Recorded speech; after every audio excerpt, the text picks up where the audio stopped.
세계를 바꾼 히틀러의 실수. 1941년 12월 일본은 전 세계를 놀라게 하는 일을 저지른다. 하와이에 있는 진주만을 선전포고도 없이 기습 공격한 것이다. 진주만 공습 후 미국인들의 분노는 당연히 일본을 향해 있었다. 12월 8일 미국 의회는 오로지 일본을 상대로 전쟁을 선포했다. 그런데 히틀러가 12월 11일 갑자기 미국을 향해 선전포고를 한다. 독일의 선전포고에 맞대응해 미국도 독일에 대해 선전포고를 하게 된다.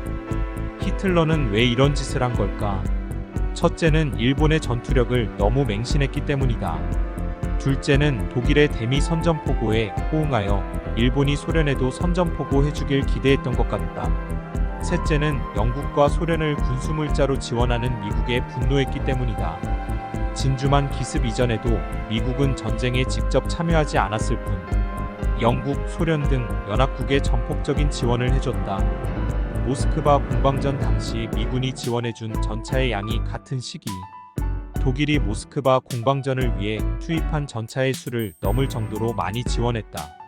히틀러는 7주면 소련의 항복을 받아낼 수 있을 것이라고 자신했는데 자신의 생각보다 전쟁이 길어진 게 모두 미국의 지원 때문이라고 생각했다. 히틀러 입장에선 이런 미국이 미웠을 것이다. 그런 히틀러에게 일본의 진주만 기습 공격 뉴스는 너무나 기쁜 소식이었다. 하지만 히틀러의 기대와는 달리 일본의 전투력은 생각보다 대단하지 못했고 독일의 대미 선전포고에도 불구하고 일본은 대소련 선전포고를 하지 않았다. 오히려 독일의 선전포고로 인해 미국은 태평양보다 유럽에 더 많은 병력을 파견한다. 한마디로 히틀러의 기대와 예상은 모두 빗나갔다. 당시 미국인들의 대다수는 선전포고를 한 일본보다도 독일을 더 위험한 적이라고 인식했다.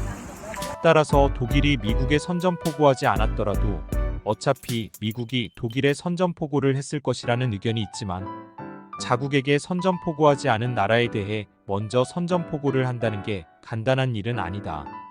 만약 독일이 미국에게 선전포고하는 대신 진주만 기습으로 상처를 입은 미국 국민들에게 위로를 표명하고 독일은 미국과 일본과의 전쟁에서 중립을 지키겠다고 선언했다면 어떻게 됐을까?